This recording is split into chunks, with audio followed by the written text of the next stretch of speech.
Just testing 1, 2, 3, 4, 5, 6. I don't want to miss this. A Sunday afternoon visit with Ron Carter. Ron, you're in unusual territory in the sense that some of the history of the bass was stimulated out of this very land by the Pettifords, Oscar Pettiford in particular.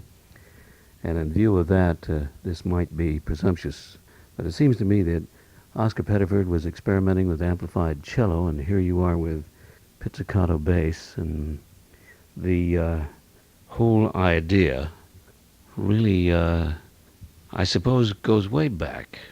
But did Oscar in any way influence you? No, and I'm sure that somewhere between Oscar and this current band, you will find someone who put forth their share of effort to try to make a double bass quartet not only work musically, but work in terms of finding places to play. Um, Oscar was indeed a phenomenal player and a fantastic writer. We have a couple of his tunes in the book that work well, of course, for the two basses. Um, I'd never seen him play, and I'm sorry I didn't. I only have the records like most people do. The Old Bethlehem couple series he made with Julius Watkins and Charlie Ross and those players, and I've enjoyed listening to those records whenever I could find them to hear them. But no, OP did not influence my decision to try to make this kind of quartet work at all. And I'm sure there have been tons of records made in the interim too.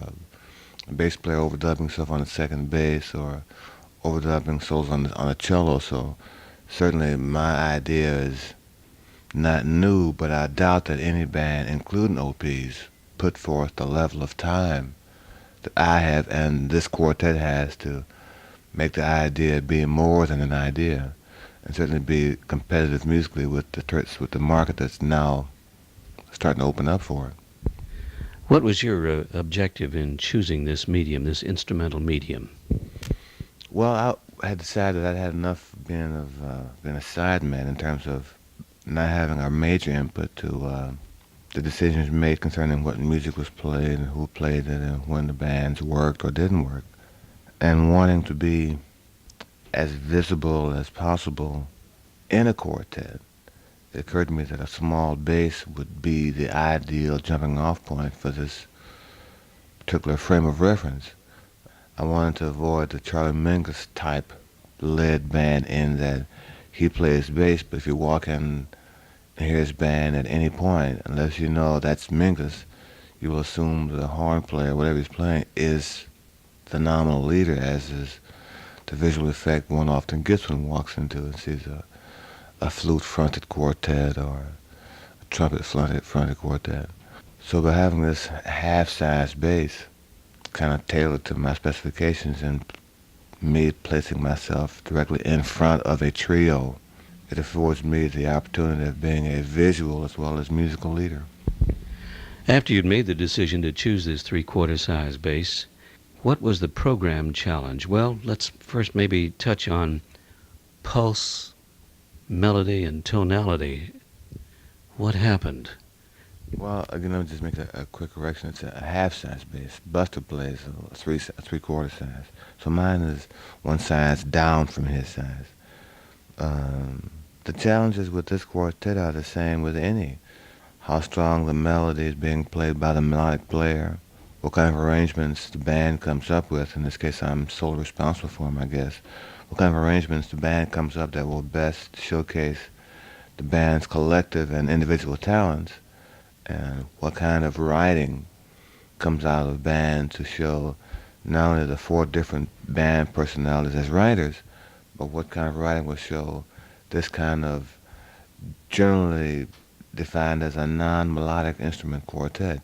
If you look into the dictionaries and they would define this kind of quartet, they would say the bass and drums are rhythm section instruments and the piano is percussion. So here we have a technically defined non-melodic instrument quartet that's about to become successful. Well, it certainly has, in view of a performance on a melodic line like All Blue or your your exploration of the Spanish medium and the influences of the Latin. Your solos, are they in any way to be related to brass or reed instruments? Only in that my physical function in the band is as a horn player. Certainly having worked with and listened to and enjoyed being in the company of saxophone players and horn players generally, a certain amount of their solo concept is bound to be enmeshed in my personal concept, but I'm not trying to emulate them when I play by any means other than that is my role in the quartet to be the equivalent to in terms of physical placement in the band, the saxophone player playing a bass. Then there's the flexibility of the fact that you can provide pulse and rhythm as well. That is another one of the areas we are really starting to discover. Obviously, I could play time behind Buster's solo, or he and I can play an exchange of time meters behind Kenny's solo, or we can play some time behind Ben's solo. But the other areas, I am learning now to play like guitar, little chords, 3 notes at a time behind a soloist, or play 3 or 4 note ensemble passages behind Buster's solo that makes the bass in this instance become a 3 voice horn section as an accompaniment to someone's solo, which is great. Have you ever considered that you could transplant the quartet and put it in the middle of a symphony orchestra and have a ball? Well, I'm working on a piece now. As you know, I did a record called Pastels, my first milestone recording that essentially does just that. It's a 22-piece string section and rhythm section now over the piccolo parts, of course.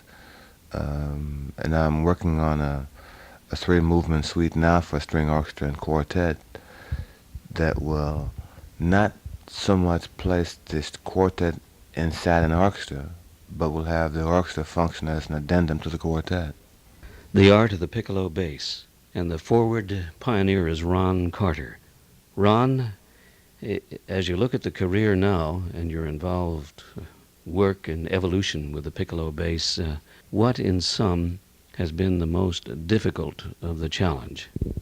The most difficult part is getting a review in the paper where the critic's first paragraph considers that the bass has no business playing melody, and that the bass is purely a rhythm instrument, and that this bass player is playing a melody is done to the detriment of a quartet, which is really fantastic when he has sat through an entire evening and seen how it does in fact work, that his preconceived notions and prejudices will not allow him to enjoy a double bass quartet. Thank you, Ron Carter, for letting me invade your Sunday afternoon and your love of basketball. Thank you so very much for asking me. And a quick note, often people ask myself as well as they ask other players our sense of why certain musicians are playing a different kind of music as opposed to their earlier recorded efforts.